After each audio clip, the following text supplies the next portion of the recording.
Welcome back to the Product Pivot, folks. My name is Santi, and I'm here with my awesome co-host, Megan. And we've got another fan fave back, Aaron, the man, the myth, the legend. I'm going to flip it over to him. He'll do a quick reintroduction about himself, and we'll get things started.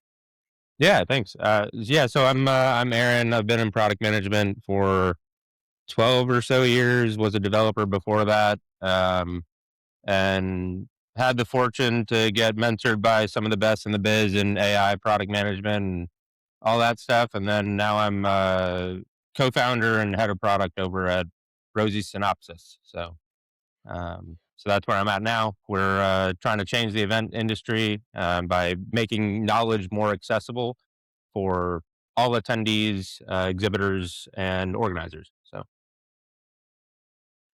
All right, so you're officially a co-founder now? I am officially a co-founder now. Yep. Congratulations. Thank you. Congratulations. Amazing milestone. Yeah, people are going to see your career progression through the podcast. It's through the podcast, exactly. Yeah, exactly. Every time you reintroduce yourself, it's a new title. Yeah. Every time I come on, it's like a new thing. That's so true, because the first time we had you on, it was like you had just gotten the role, I think, at Rozie, but you weren't actually there yet, I believe. Yep. I hadn't started yet. Yeah, you hadn't started yet. So that's so fun. So congratulations. It's some good news thank you. to be sharing. It's very exciting. Yeah, I mean, it's been a roller coaster. Yeah. That's awesome. Well, we're super happy for you. Congratulations. So we wanted to bring you on today to talk about PM interviewing and hiring. Talk a little bit about that. I kind of looped you into a thread on LinkedIn about people asking about hiring for PMs in the age of AI. And I think you gave obviously a very great response for that. And I thought it was really relevant for just people interviewing now. I mean, I talk to PMs that are interviewing right now, and a good friend had 8 interviews in one day with one company, 4 hours long. So it was literally back to back to back to back to back with 8 people 4 hours straight. And so the interview loops for PMs right now are crazy. Wow. So I guess we can maybe just start with a general take from you on PM interviewing, and then we can try to break it down into actual formed questions for you, if that helps. Yeah, sure. Well, I mean, yeah, I know you tagged me in that post, and I gave you more than 2 cents. I probably gave you $1, maybe. I don't know, but it was a whole dollar, a good dollar. A whole dollar, right? Exactly. I didn't hold back. So I don't know where you want me to start, but yeah, I mean, I guess I could just start by interviewing is hard, right? On both parties now, right? It's so competitive, and especially I think I feel this more at a startup, right? Is when you're interviewing somebody, you're checking for so many things, right? You're checking for culture, you're checking for technical capability, you're checking for if it is specifically a PM, you're checking for how they can interact and how you can put them in front of a customer, right? So they're going to be representing your business, right, at the end of the day. And so I can see why an interview process would be that long, right? And that, intense. You say that people don't buy because of AI. You said that people buy because of the problem that it solves. So when you're interviewing a product manager today, how do you ensure that they understand that from an interviewer's perspective? So I mean, I think it goes back to basic discovery and basic problem solving, right? I remember I mentioned in that post that people don't buy because of AI. I mean, they did right back in 2023. That was a thing. All these enterprises had mandates buy whatever AI product you can get, as long as it has AI in the title of it, just buy it, right?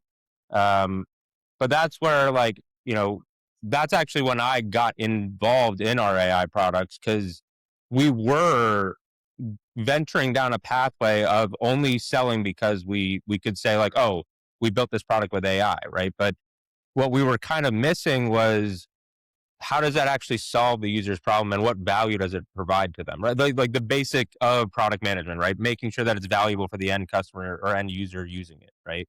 And so that's what I would want to understand from somebody. Like if you're venturing down the pathway of like only what you did with AI and why your product was cool because it had AI in it, that's not enough, right? You need to be able to explain like what did you experiment with? What was your hypothesis? What was the problem that you were trying to solve? And then what about it maybe with AI made it better? And then also, right, like where I go in my interviews with people is like not only did AI or whatever help it solve a problem, but how did you evaluate and improve upon that, right? And that we talked about the Ford framework in the past, right?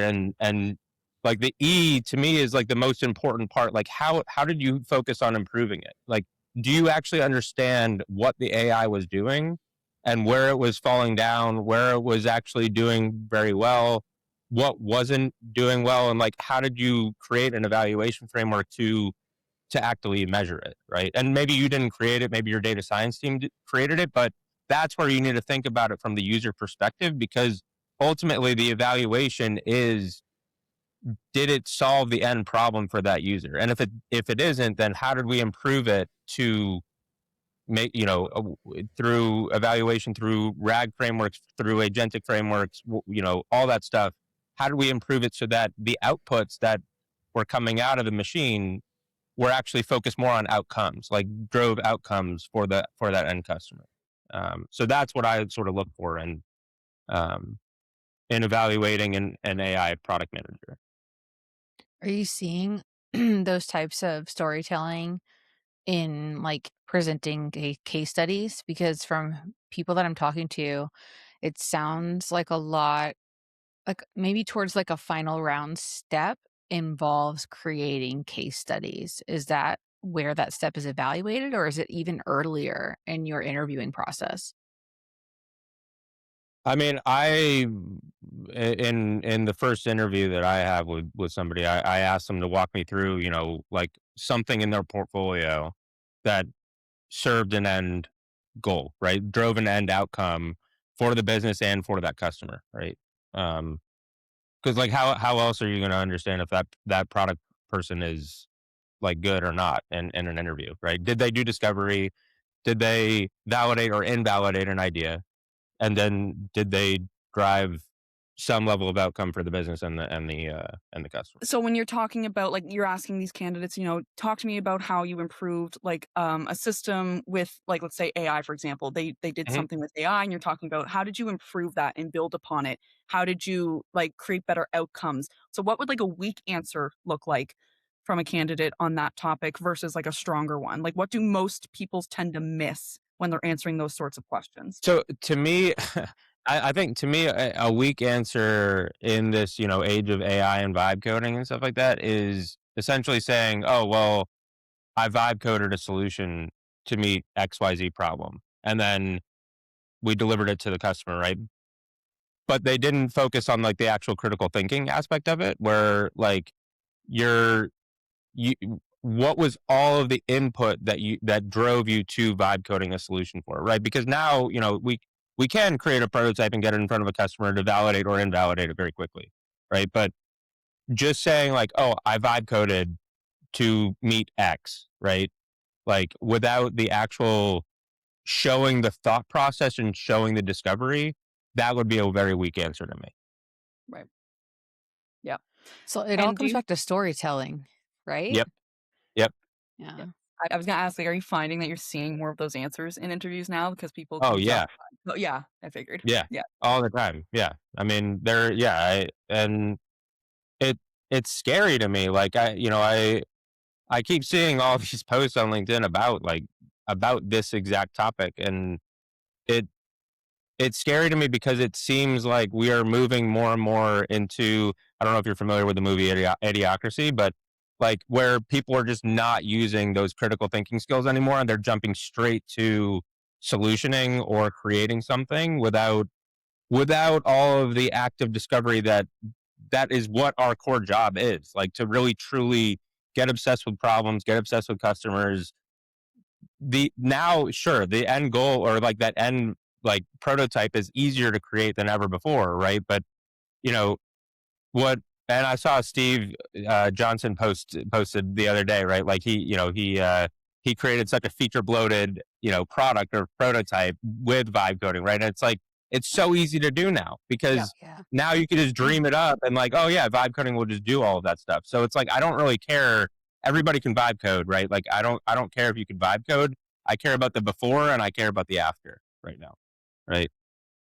Right. Context is really king when it comes to vibe coding. If you don't Yeah, have very clear goals and context for the AI, you're going to get nothing but bloated nonsense. yeah, exactly. Yeah, absolutely. And so one of the other questions Meg and I were kind of bouncing back a little bit was those, like, in the age of AI and what's happening now, like when candidates are interviewing, obviously, as we talked about in this episode so far, there are foundational PM skills.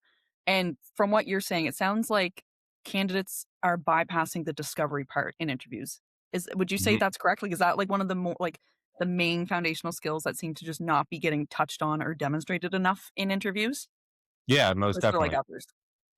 No, I think, yeah, discovery is like the number one thing that is missing from interviews. And I think it goes beyond just product people. Like it's hitting designers too, which is even scarier to me, because designers, like, you can vibe code as a designer, right? Like a lot of the strongest designers that I know, of course they vibe code, right? But at the same time, like, all of that thought process, all of the information architecture, like how the system should actually interact.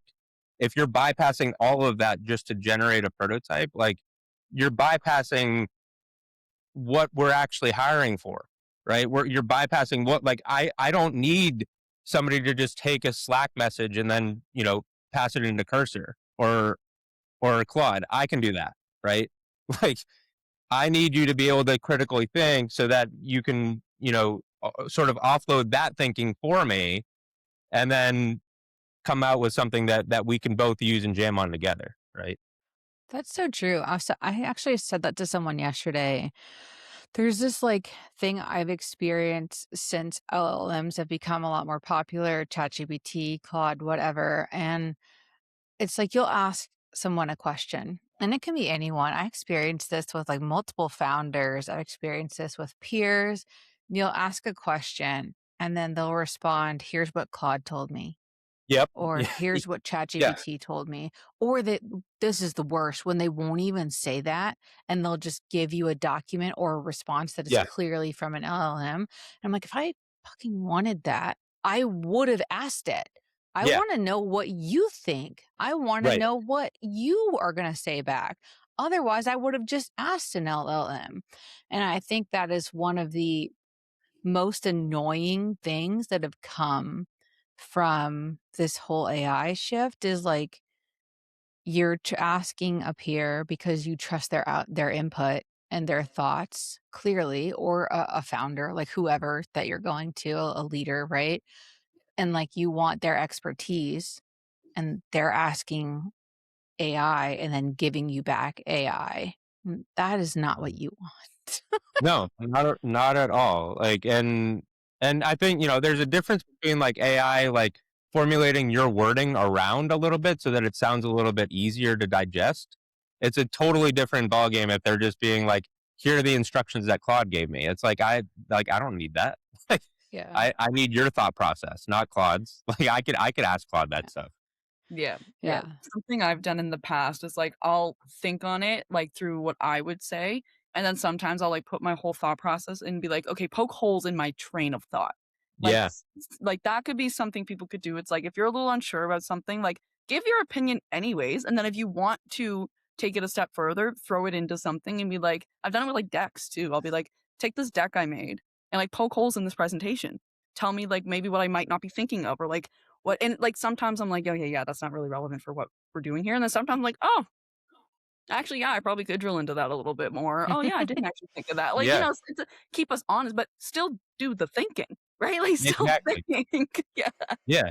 Yeah, it couldn't be more true. I mean, yeah, you still absolutely need to do the thinking and like, uh, and that's why I reference Idiocracy because like that's all it was. Like Idiocracy was just like people didn't think and use their brains anymore. So like the one person who actually had some capability of critical thinking, like he's looked at as a genius when it's like, this dude was like not that much of a smart person at all. Like, Give him his God-given brain and just using it. right? He was just using it. So I 100%. wonder, like, are you seeing also less people come in prepared to interview just based on like general research about the company Oh yeah. as well, which I mean would technically require like a discovery skill because you're researching the company, you're researching who you're talking to. I'm curious, like, do you see that a lot? Oh yeah, all the time too. Yeah, I mean, and it's really weird, especially like I've had people reach out to me on LinkedIn, right, and be like, "Hey, are you Mhm. hiring?" And then I bring them in for an interview, and they have no idea about what we do.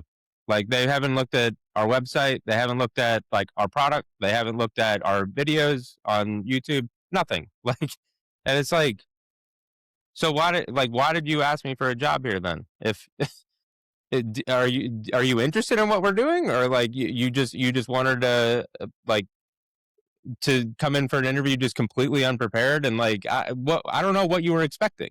Like, Yeah. um, but Yeah. I mean I'm seeing it a lot. I'm seeing it a lot that people have not even done the bare minimum of like prep before an interview. And like how much should they know? And because I know that like some people can do what you just described and they just go in kind of, "Nyeh, I'm just here for the vibes." But some people, maybe they dig in, like maybe they do like a ton of research and they know all this stuff. But like, what should like a candidate know about a company before going into it? Like aside from the obvious, like what the company is and like what they do, but like what would make you like what would stand out in a candidate to you to be like, oh, they did their research really well? So I guess I could say what I expect and then what I would prefer, right? Like Yeah, I yeah, 100%. expect people to spend, even if it's 5 minutes before the interview, right? Like 5 minutes, just look through our website. That's it. Right. I don't care if you did any more than that. Like you could explain simplistically, like, here's what I gathered from your website. Right. And even if our website is not that great, like you could explain kind of in layman's terms what we do. Right.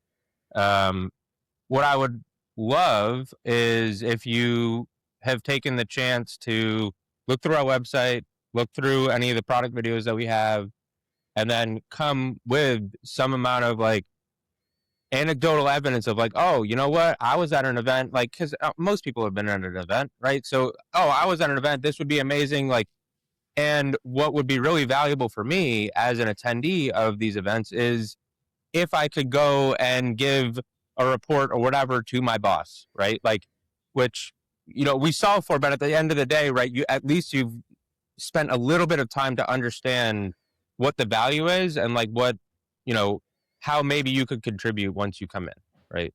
Exactly. Already have that product kind of lens on Yeah, if you're going into yeah, a product interview for a company. Yeah, 100%. exactly. Makes Yeah, sense. like put yourself in that user's shoes and think about, okay, like what would I do to try to improve this business day one?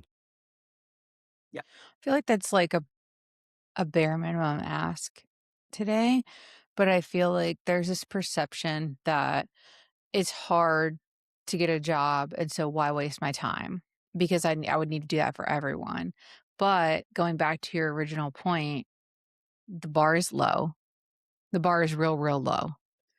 And so if the bar is low, why not stand out? Exactly. Like I just set the bar at, can you critically think? Like, I mean, if you can do that, like you will probably pass to my next round of interviews. Like, if you can show that you can critically think, which is, I mean, to me, it's like that is a crazy low bar to set. Yeah. Like, Yeah. And so I think that that's something, and we talked about this a little bit with the recruiter we recently had on as well, is like, I think we just need to not, if you're job searching, there needs to be less of a feeling that everyone's going to be every single application you put in is gonna be a failure, and then every person who doesn't reply to you is a personal attack on you, and that why not shoot your shot needs to be the Yeah. mindset. Yeah. Because I think that, like, this whole conversation we're having right now is that the bar is really not that high, and that if you can do small things, it might contribute to higher wins. And I think that there's just this idea from everyone out there right now that the job market is so bad and that everyone's applying, so you're not gonna get in anyway. But like you just said, you set the bar at think critically, know something about my company before you come in, even if it's just 5 minutes of looking at my website. Yeah. That's it. So, That's it. yeah, it's not that high. Um, so just for PMs out there who might be watching, I think it might be worth just considering, um, when you're interviewing for future roles.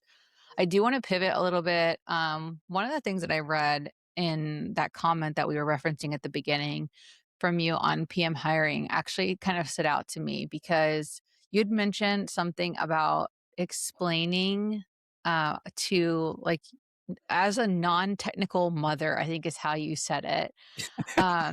I Yeah. think those were the exact words that you used. I can find the comment. It was really interesting. I think you said, "Can they explain it to me like I'm their non-technical mother?" In the AI world, many of our customers are not nearly as technical as us. And so we need to be able to explain a system or a feature or a product in terms they would understand. So I thought that Hmm. was really interesting. It's kind of like a litmus test. So have you used that in interviews and how would you like know what is a good answer and what's not? Yeah, I mean, I have used it, and yeah, I mean, the reason why I say a non-technical mother is like I mean, there are many mothers now that are very technical, right? So you know, I don't want to overgeneralize, right? Not not hating. But no, I mean, I have used it, and I mean, you know, to me, what a good answer is like if you could explain things in terms of like the value that it provides to that end user who is using it, or like to your mom who could potentially be using your system, right? Like I mean, there are so many different systems and products out there. Your mom might actually be using it, and like she doesn't need to know what the AI is actually doing behind the scenes. Like people are so invested in like what they built and like what like the thought processes and like the prompts and like you know this is what the agentic system like does, and it's like but what value is it driving, right? Like what is it actually, what is the outcome that's actually being driven for that user? And like so just a simplistic answer of you know we sit in the room for you in these conferences so you don't have to, we'll take notes for you, and like we'll even generate a report that you could actually deliver to your boss, your colleague, whoever who also might not have been in the room, and they could feel like they were part of getting that knowledge that was spoken at an event or at a conference or at a session, right? um, I didn't use any AI in that at all, right? In that description at all, because the AI, like, again, going back to like what 2 or 3 podcast episodes now, like AI should solve boring things, right? Like one of the biggest things for me, like when like doing discovery with our customers, is one of our customers actually said we used to have people who it was like their secondary job to like sit in the room and take notes, and so that we could deliver newsletters at the end of the day to our customer base. And now they don't need to do that anymore because they've actually validated that our product and our note taking capabilities are so good that like it's capturing all the stuff that they would have captured anyway, right? Like so I'm pretty sure I could explain everything like that to my mom who's 76, and she would understand like what our product is doing, right? And she's not super technical. So um that yeah, I have used it in interviews, and like to me, a good answer would be similar to what I just said, right? Like, what was the outcome that we actually delivered for that customer or for the person on the other end of the product? In just complete layman's terms, and don't mention agentic at all in the in the response. That could be like a fun game. All right, everyone, get all the PMs in a room. We're gonna talk about this. Yeah, You can't say AI or agentic at all in your answer. yeah, That's how exactly. you can describe it. Yeah. I Or think that rad. makes so Don't much don't say sense. rad. Yeah, Yeah, yeah. I think it makes sense. I feel like that's what you're looking for though. Like all I could think about when you were saying that is like how much revenue it was saved, how much time was saved. It's all I could think about is I want to know like what outcomes that you had. And like you were talking about like the feeling that people get because they feel like they were there. And those are Yeah, the things that I'm curious about, not so much like how it was done. And I think that yeah, those are the things that I'm curious about. So I totally understand where you're coming from there, wanting to know like what the users are getting from that and like obviously what the business value is too. I was curious about. yeah. And So another reason why I use this question, right, is because like we're so used to talking to like our engineering colleagues and like all these people who are super invested in the technology, right? And like even when we talk like at networking dinners or whatever, we're always talking to somebody in tech, right? But we're usually not talking to somebody who's like that non-technical person. And so it does stretch a different muscle. Like how do I position this to somebody who would be actually buying the product? Maybe. I mean, it might be a technical product. You might have to position it in a technical way, um, but how do you explain it non-technically? Yeah. Know your one audience, question, people. yeah, I mean, I guess like that's also one question I have as a follow up to that is on someone's case study because they're not in an interview at that moment and like they're just trying to like a portfolio. So I guess like a portfolio case studies live in a portfolio as Hmm. I'm trying to like word that. Would you be wanting non-technical terms or more technical terms when it comes to that storytelling within a case study? Oh, that's interesting. That was a good question, Meg. 10 out of 10 question. Yeah. So I mean, yeah, I mean, I see a case study as more of a marketing document, right? So a case study is how would I explain the success, failure, learnings, takeaways of XYZ project or product, right? And so I would expect the majority of that to be non-technical and to be fully outcomes focused. Like what was the problem we were solving? What were the key takeaways or learnings? And then what were the outcomes or how did I measure the success or failure of it, right? Like, and it doesn't matter. Like to me, I don't care if it failed, right? Like I would want to know what it failed, like what failed about it. What would you have done differently, right? Like what were the learnings out of that? So That's what I was thinking he was going to say, but I thought it was worth asking from the experts. I was thinking Right. about my own case studies and I was like, I don't have any terms like that really in my case studies. Like none of mine are really overly technical. Most of them are like a marketing document. They're more like, what does the story tell until the end? And I thought it was worth asking in case you said the opposite, in which case I was going to have to update them. We're getting like live recommendations. Yeah. That's actually why you're here, right? Like, oh, I Yeah, see. Yeah, you're for yeah. Okay. us. Oh, You're for us. we're doing our own prep on this call. I see. I understand that. no, but it's a good question. I think it kind of confirms like or I shouldn't say confirms, but kind of just goes along with like what we heard with the recruiter. Because also another point is like you don't actually know all the eyeballs that are going to be on your portfolio at that time, right? It could be a Yeah. non-technical recruiter or hiring manager or, HR person. So it's good to just kind of general rule of thumb, it seems from what we're hearing from, the recruiter, the hiring manager point of view is have it a little more, not layman's terms, but, something that anyone picking it up and reading could get a general understanding of and get the gist of it. Yeah. Yeah. Exactly right. Yeah, it's a good All point. right, I have a good question that came from I think one of your screen grabs as well. Um, so one of the questions that you had mentioned that you do ask is you ask about what's the last thing PM's vibe coded. Mm. So Mm. do you actually expect PMs to be vibe coding right now? And where is the line between like technical fluency and the scope creep into engineering? Yeah. Yeah. It's a good question. So, uh, I so I always like product managers who are tinkerers, right? Like I think it's very important, right? To, I mean, you don't have to be like a builder per se, but like I like when people are, exploring and learning things for themselves. And that's what I sort of classify as tinkering, right? Um, I think vibe coding is a very good way to learn a lot about AI. But is it a requirement that they vibe code? I would say no. Um, but I do think that it's important to be able to validate an idea with a customer. And so to me, vibe coding is a way that I can validate with a customer without having to bother engineering or design anymore.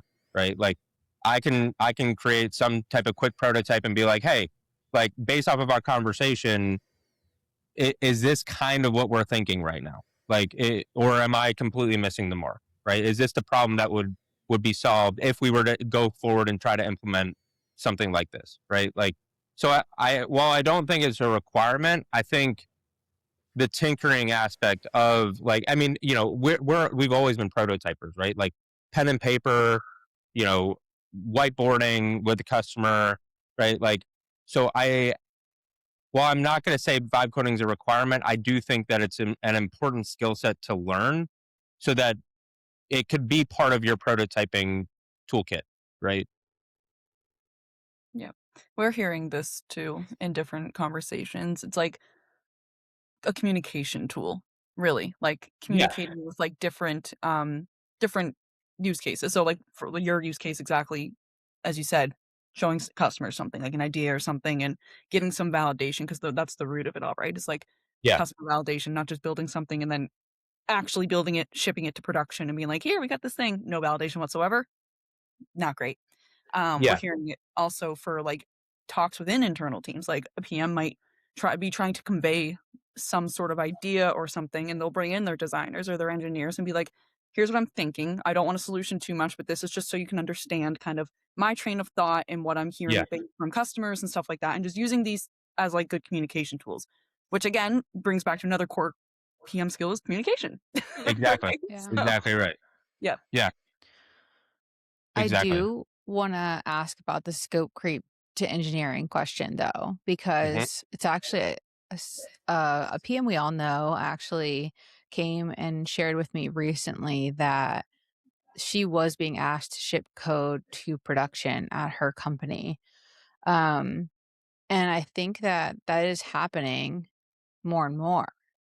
And I think that as that continues to happen, like having vibe coding is like tinkering, right? Like that is one thing. Like you can tinker and you can prototype and you can, validate things with your users. But then also once you're in live in a company, there are some companies that will use that as a way to actually ship code to production. Is that walking a fine line in your opinion, or is that justified? I um Meg is really gunning for you I today. I personally I don't think that PM should ever ship code to production at all. I mean, there's so many steps that are required to actually getting something into production that like, I mean, maybe, I mean, you could get something into like development or like a labs environment. Like for instance, we've created a whole labs environment. I ship there. My head of operations ships there. Like because at the end of the day, it's a labs environment, and we could just completely nuke the whole thing, right? Like so, it doesn't matter, right? But like if you're getting something into production that's going to be used by hundreds, thousands, millions of people, like that. So I mean, to me, it's like okay, so then that means it went through QA, it went through, it went through multiple iterations, PRs, right? Like that's not what the PM's job is at all. Like the PM's job is not to be like going through multiple rounds of PRs and fixing bugs like in the system like that. That's real. Actually, that's really scary to hear that a PM was responsible for shipping into production. That's interesting. Yeah, I would never expect that to happen. What I would expect though, right? Like with the advent of vibe coding, and I did sort of mention this in one of my more recent newsletters, is like I expect that the engineers who will be around, like, and still be engineering, like maybe 5 years from now, are going to be the ones who shift over and start having more of a product led hat, right? A more strategic hat focused on, you know, I'm not just taking a ticket and putting it into production anymore. Like I'm taking a ticket, actively thinking through like what problem is this solving, introspecting all of the architecture, introspecting all of this stuff that like maybe a product person would do, right? Like, but I think the product person and the engineer are going to become a little bit closer together in that sense, because the engineer will need to start thinking a little bit more strategically rather than, you know, not to oversimplify, but like I take requirements from product. I don't really need to think about, and I've worked with a lot of engineers who thought this way. I don't really need to think about the problem that it's solving because that's the product manager's job. I think at some point it will be a merge over like everybody's responsible ultimately for that problem. And that's why I love the product trio. But I think it'll be a requirement that more engineers come over to the product side and start thinking more like product people. And I had to reconcile that in my head because I am so closely tied to product, right? Like, but I think it will be a requirement in the near future. That's interesting. So I think also when I think about that concept of like everybody should know, I shouldn't say should know the problem, but they should be able to think about what the ticket is solving for and the problem it's solving for, and like know their customer really well. I can't help but just think like the outputs would be just the outcomes, the outputs, everything would just be so much stronger, right? Because everyone's Oh thinking of yeah, it, that like that product lens of like, and when I say product, we know the core of that is like the customer, the business, like those yes. more strategic pieces. I think I'm seeing some of what you're describing now already, just in my LinkedIn travels when I'm on the road of LinkedIn. But I'm seeing a little more of that mindset shift happening. Meg, I don't know if you are as well, but I have started to see it, and I like I said, I can't help but think like it's really only going to make the outcomes better ultimately if everyone's on that same page. I'll play like some devil's advocate and I'll say that I could see it working, but I could also see a lot of engineers not being a good fit because I've worked with a lot of engineers that are very introverted, don't like talking to people, and that I could see a lot of engineers that don't like being on camera, and that when it comes Right. to talking to users, that they just would not be a good fit. So I think there could be more of an internal struggle there. That it's like, I'll want to stay at the company and I have no problem thinking through the issue, but I'm not talking to users. And then it's like, well, I'm the PM, but I have to do all those things and talk to users. It's not really fair. And so I could see a lot of internal divide happening there. And then I don't know how that would naturally correct itself because I could see a lot of founders being like, but they're a great engineer, they have great outputs, they're doing this, they're doing that, they've been here really long. And then I could see that frustrating some people on the product side, the design side, people who are open to talking to users. Just from my personal experience, I've seen a lot of engineers that are not comfortable getting on product calls, Aaron, what about Yeah, unfortunately. you? I mean, I've seen the same thing, Yeah. and I mean, to me, that's why like the product trio is so great, right? Or like the product quad, because you do have that engineering representation. So while I don't necessarily think like all engineers are going to be customer facing at some No. point in time, right? But like I think all engineers will start needing to be one level up, right? Like where they're more focused on or a little bit more focused on strategy outcomes, like because now, right, like you can pass in a ticket into Cursor, right? Like you can pass in a story into Cursor and it will generate you some level of good code, right? Like and now if you're not doing a lot of instruction and you know using skills within the tool and all that stuff, like it's probably not going to be great off of the bat, right? But because that building is somewhat becoming cheaper, right? It's only natural that these engineers are going to need to start delegating.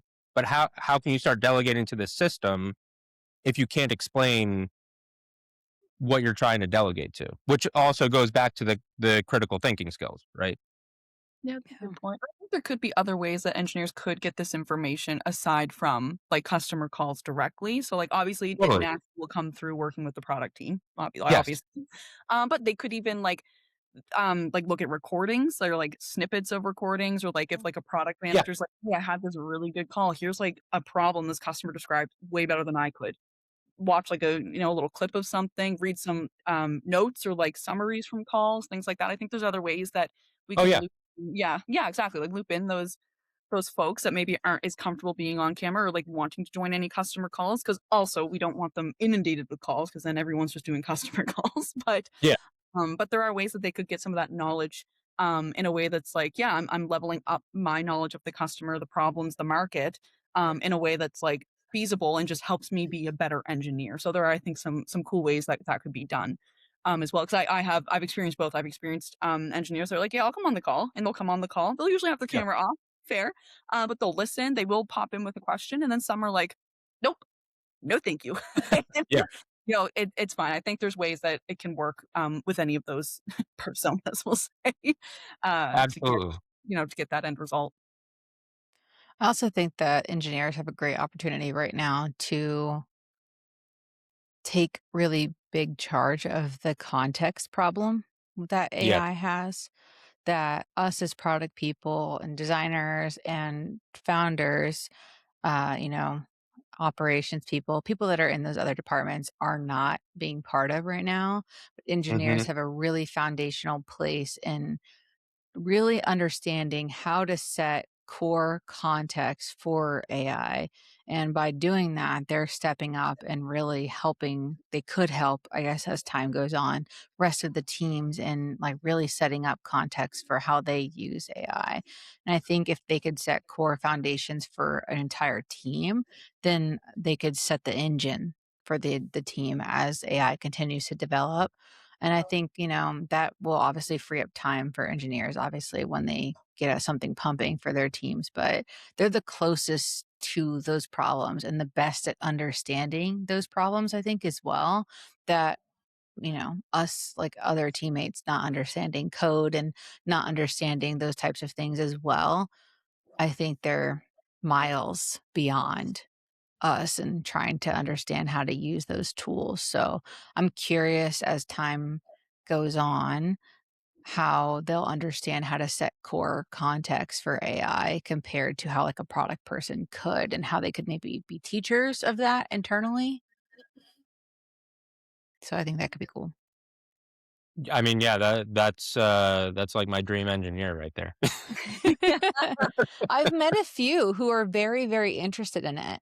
A really good friend of mine that I used to work with, that's like something he works like 20 hours a week now. So he works for himself and he's building a video game part time and he's using like kind of his other time to truly like deeply understand how to build that context up and I guess manipulate is the wrong word, but like really like manipulate AI in like ways that he wants and truly understand how to use it with his video game. And it's just very interesting to learn how embedded he is with that process because I don't understand half of what he's doing.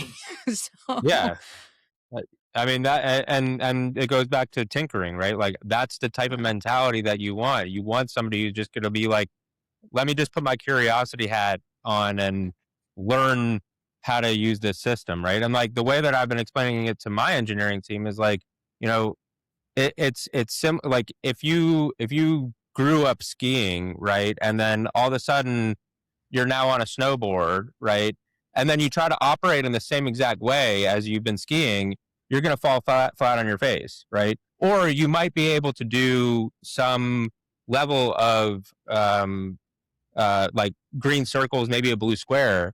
But until you realize the fundamental tool has changed under you, like you're never going to actually be able to operate that tool efficiently. yeah. And so all of these tools like Claude Code and Cursor, it's the snowboard, and we need to realize that it's a snowboard, and I need to figure out this new tool because it's no longer the IDE that I grew up with, right?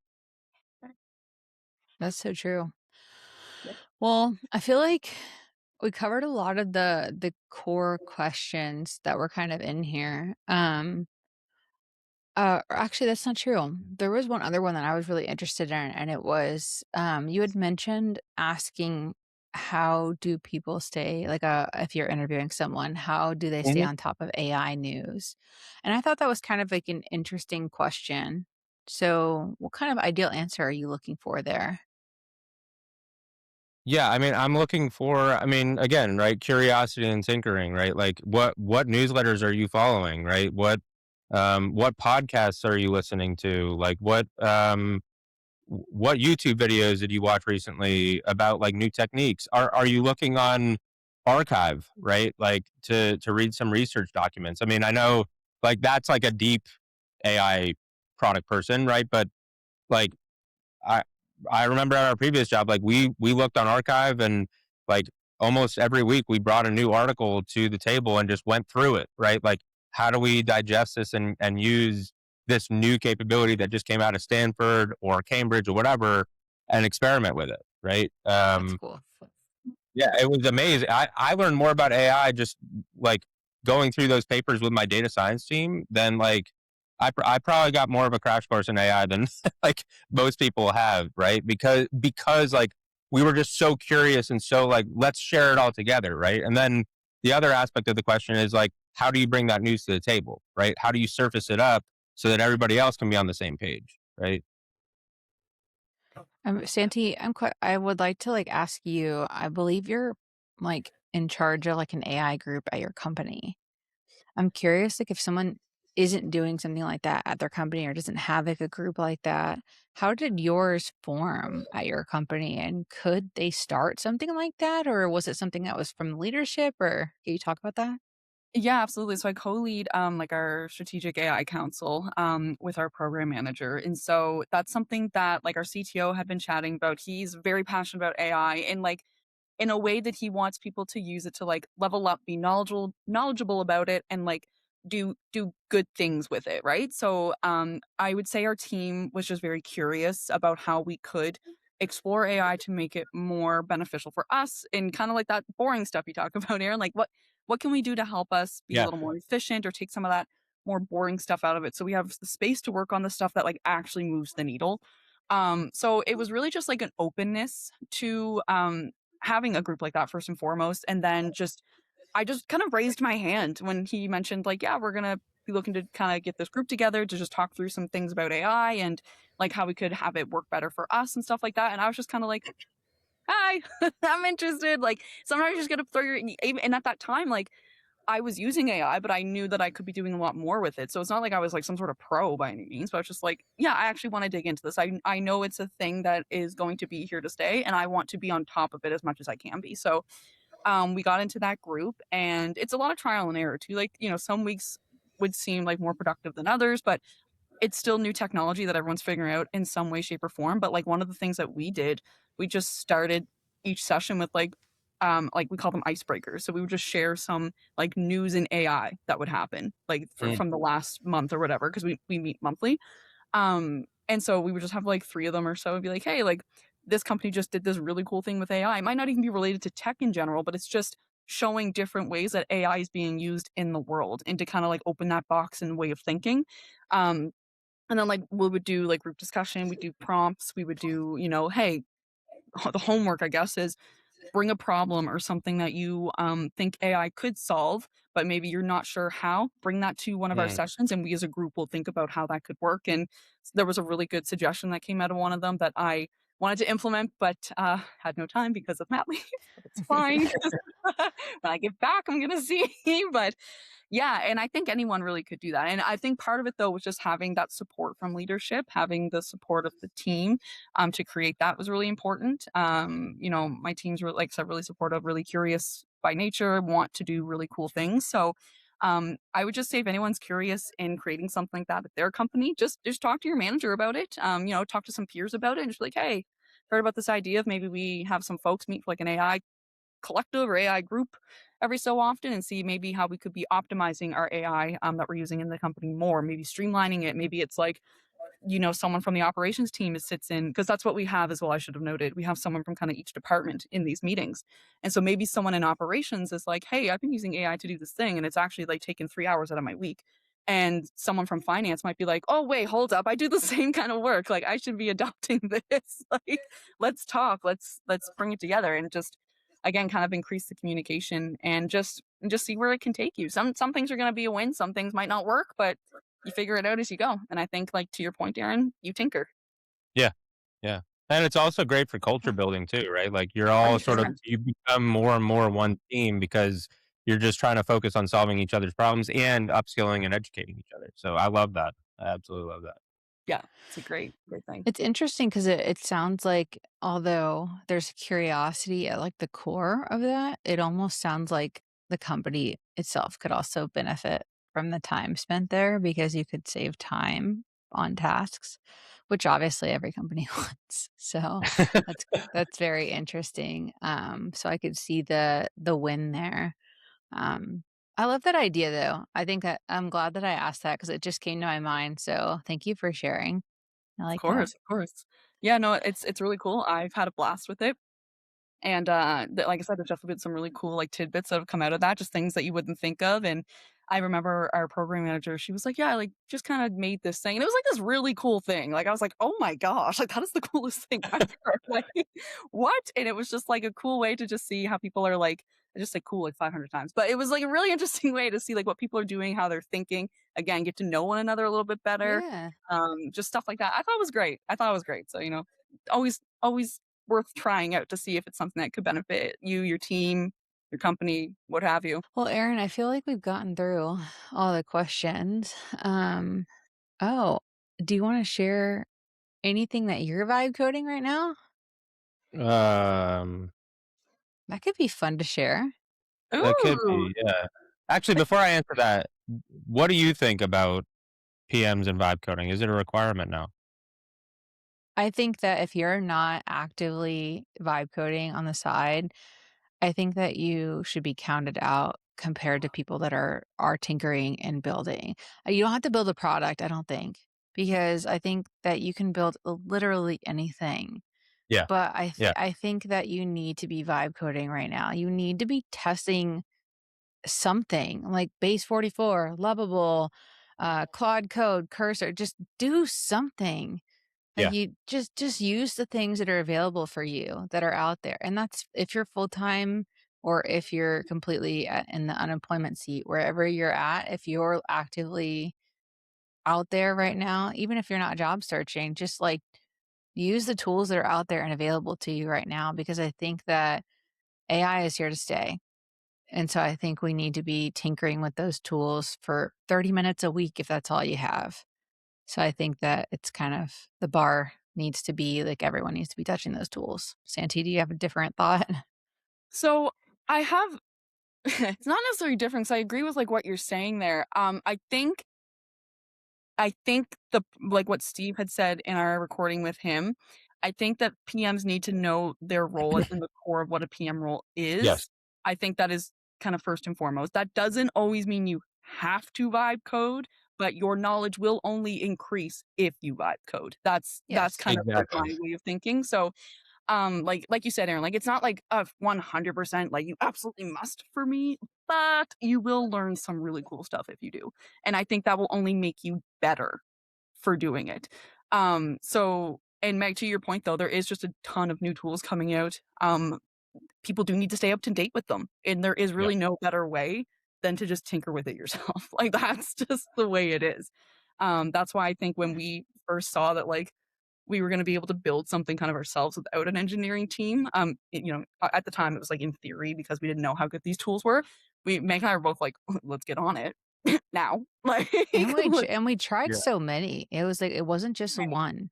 It was like 1, 2, 3, back to the other one, back to the other one. It was like we tried so many because it Yep, was like we we were curious, and I think it shows curiosity if you're yep, trying them, and I yep, think you want to talk to people who are naturally curious because Yes. it's a yep, good PM quality Yeah. if Absolutely. you're naturally curious with what's out there right now. Um, I don't know. I don't want it to drift away from your PM duties. Absolutely not. But I think that dedicating even 30 minutes a week to using these tools will only make you better at your job and it will keep Completely you agree. curious. Yeah. Absolutely. Yep, Yeah. absolutely. It's almost shocking how, like, a simple prompt into one of these tools, I've, like, learned something, like, Yeah. Yeah. just so quickly. Like, I'll be, like, prompting it, like, "Oh, this happened because XYZ," and I'll be like, "That makes sense. That makes sense. I Yeah. didn't know that, and that actually makes sense." And now I'm just, again, ever so evolving my skills as I go. So like I said, it's not that it's like a 100% for sure requirement, but I definitely encourage people do it because you are just going to continue to learn, and learning and growing is a requirement, right? So Yeah. how you do that's your business, but I got some recommendations here. Yeah. I mean, it's so true though. Like, I mean, regardless of what it spits out, you're going to learn something, right? If it Yeah, spits out something horrible, then you go back and say, oh, well, yeah, my prompt was one sentence. Maybe I should actually like Yes. focus on what the actual context would be, right? yeah. I gave it a screenshot and it just did nothing. Right. And said, do this. Yeah. And I think one thing that it's done for me is like, let's use Lovable as an example because it's like my favorite prototyping tool. I really like Yeah, Lovable. I think it's a lot of fun. I Yeah. think that what it does for me as a product manager is when I use the tool and I put something in, it makes me think about the user experience constantly. Because if I put Absolutely. in a prototype or I put in a prompt, I'm like, well, if it was a bad prompt, why wouldn't it say, "Hey, try this instead," or "Hey, Mhm. like let's create a prompt together." Like I feel like it naturally it should have a different flow, or I think about these things when I'm using it. And I do that with all tools. I'm just using that as an example, but I do that with all tools that I use now because I can see how my poor prompt gives me a bad output.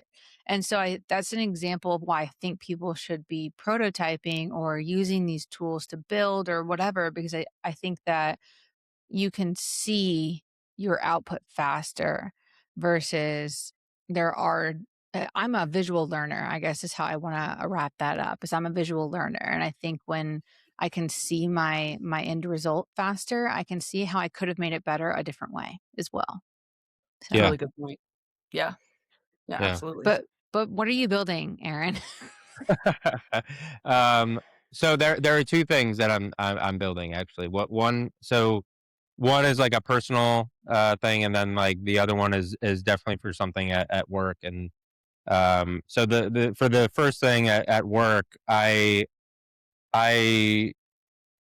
go actually going with that snowboard example, right? So I decided like, you know, I'm gonna put my money where my mouth is, right? And actually learn these tools that my engineering team and that I've been asking my engineering team to like really dive into and learn. So I spent about a month just downloading all of our repositories, introspecting them, and then what I did was I actually generated architecture diagrams and maps and documentation for all of these repositories.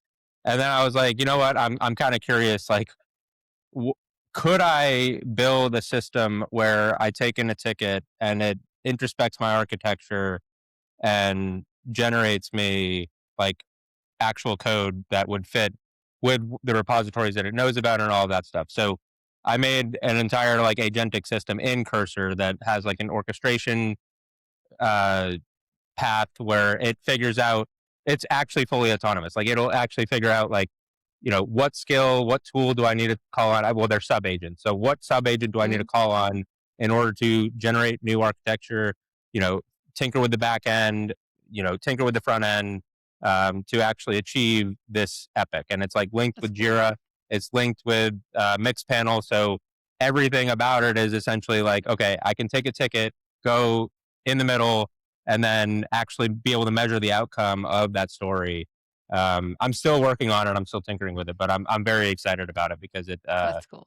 it could be a fully agentic system that we could use to make better code and make better coding decisions. So That's awesome. um, it was pretty cool. It was a pretty cool uh, project. And then the personal project that I'm working on is so um, my wife has all these recipes in a binder from her mom, and so I decided, like, what I don't want to do is like lose like the handwritten aspect of things. So I wanted to essentially be able to have a whole like a whole document or a whole web app that is searchable, but you could also still see like the handwritten notes, the crossouts, all that stuff, right?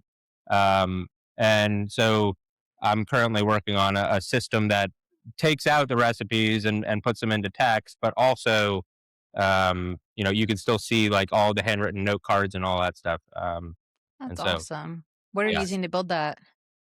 a mixture of Lovable and Cursor as well. Cool.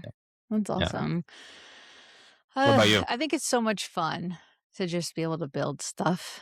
It's so much fun. It is. Yeah. Yeah. Yep. It's Especially like you can just addicting. build it for like your own personal.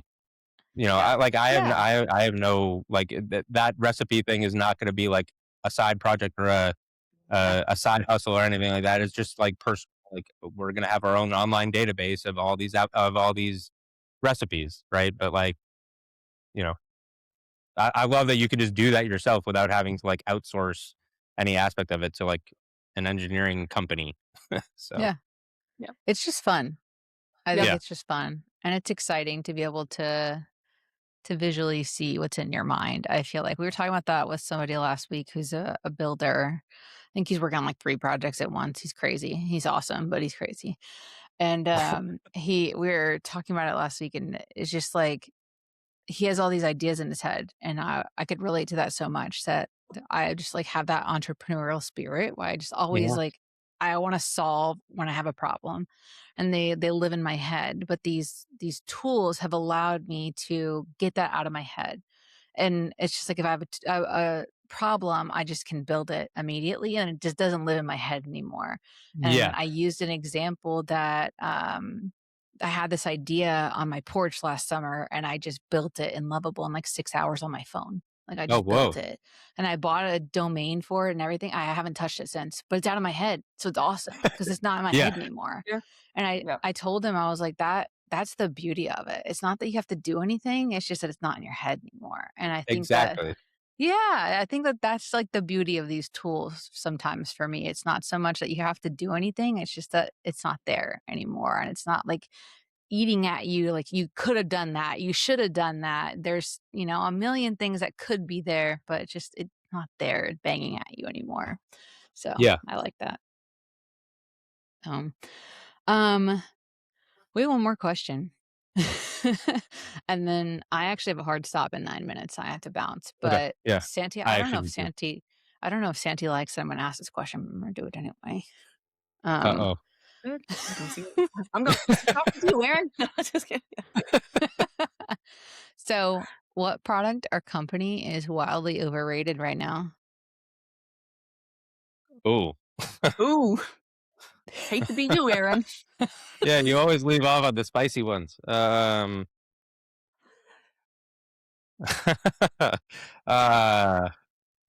We're gonna have to well, redact so this. I mean, the SpaceX IPO just happened, so 100% SpaceX is. There were so many millionaires that came out of that. How is that overrated? I want to be a millionaire.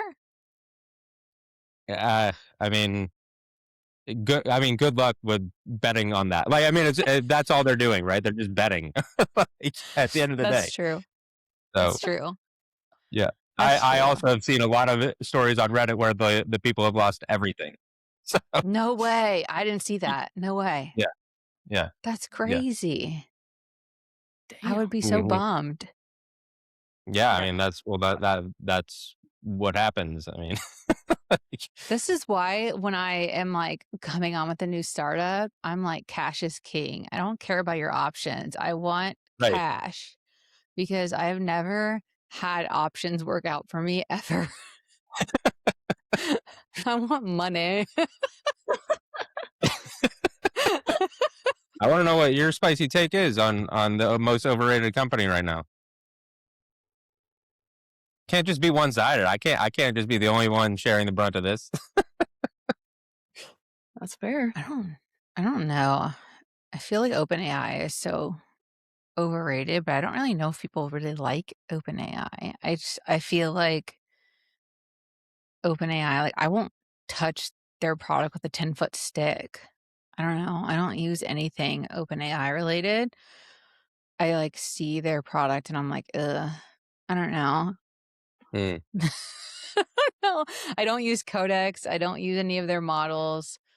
Um, that's just like a personal thought though. I just feel like once I started using Claude, I got a lot better outputs. And Yeah. so I stopped using their product. And then with the whole like government scandal, I'm just like, Yeah. I don't feel my data is safe with them anymore. My data is probably not safe everywhere, anywhere, ever. But No. I just feel like I'm not risking it any more than I have to. And so I don't use their models ever.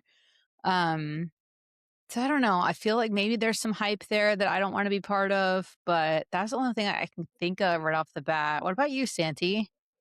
Yeah, like truth be told, I'm not online as much with some of these tools right now because obviously I'm still in the thick of postpartum. But one thing that I am mindful of, it's not even a company tool. It's like I'm trying to be mindful of like short form content. Do you know what I mean? Like the dopamine hits. I'm trying to be mindful of like the content Mm. that's seeking attention constantly, but doesn't always provide like real value. And I know that Yeah. like every platform in space does this.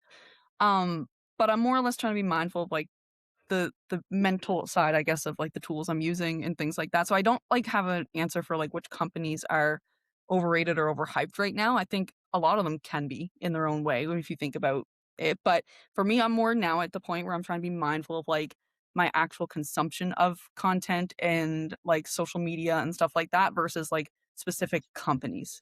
That's like a really weird answer. That probably didn't even answer anything, but like that I'm thinking of like the toll of the online world and not just like looking at companies like specifically. I will do that still if something comes out that's kind of like sketchy, like, some stuff coming out of OpenAI or whatever. I might be like, oh, no, no, thanks. There are tools I will not use for that, but I'm more looking at like right now in my life, I'm more looking at like what is the toll of the internet taking on me as a person and mentally. That's kind of where I'm at. Maybe it's a midlife crisis. I don't know, but that's what I'm kind of like thinking of more No. these days. I feel like a lot of people our age are like doing that. I feel like Yeah. I'm waiting on my dumb phone coming in December. So I don't know. I hate my smartphone. Oh, you So got one. I did. I got a Okay. dumb phone. It's like coming it's like a BlackBerry remake kind. It's like not coming till the end of the year though. So I don't know. I can't do the thing anymore. I feel like the scrolling The gets doom me. scrolling. The Yeah. doom scrolling, it does get me. Yeah. So I think I need a break from that. You worded that way better than I did. Like that, but that's essentially it, right? It's like just the constant like stuck. You're stuck on a screen. Like I don't know. I just You're right about the dopamine hits, though. They're short, and they say that it takes 90 days, I think, to recover from like your nervous system to recover from those like short dopamine hits. Like they say that if you were to put your phone down, right, and like not doom scroll for 90 days, that's when your nervous system would recover and you would be able to experience the dopamine hits the same that are like food and like walks outside, they would feel similar to those like doom scrolling dopamine hits that you get. But 90 days, it takes 90 days. Absolutely insane. That's wild. Oh my Yeah, gosh. I know. oh oh Oh my goodness. Yeah. Can you no, imagine that's going what I'm cold saying. turk? Can you imagine That's what like I was cold gonna say. Yeah. turkeying off of that No. for 90 days? Oh That's No. how man, addicted we are to our phones. Yeah. Yeah. Oh. Yeah. what a banger On to that end on. note, people, this is Yeah, where we're ending the Yeah, podcast. yeah, exactly. Mic yeah, drop. yeah, exactly. Don't watch the Get clips. off Listen to the Apple whole Podcasts. episode. Well, Aaron, thank you so much for joining us again. I know it's like we're constantly calling on you for your expertise because there's always something Always a fun to pleasure. share. But thank Definitely. you so much for joining us again. I think this will be really helpful for people that are looking for PM roles right now. But yeah, we really appreciate you coming back. Yeah, I really hope it helps. Yeah, I'm happy to come back anytime, like I said. Thanks for listening to another episode of the Product Pivot. We had a blast chatting with Aaron, and stay tuned for the next episode because, as always, we're just here to drop gems and information. See you at the next one.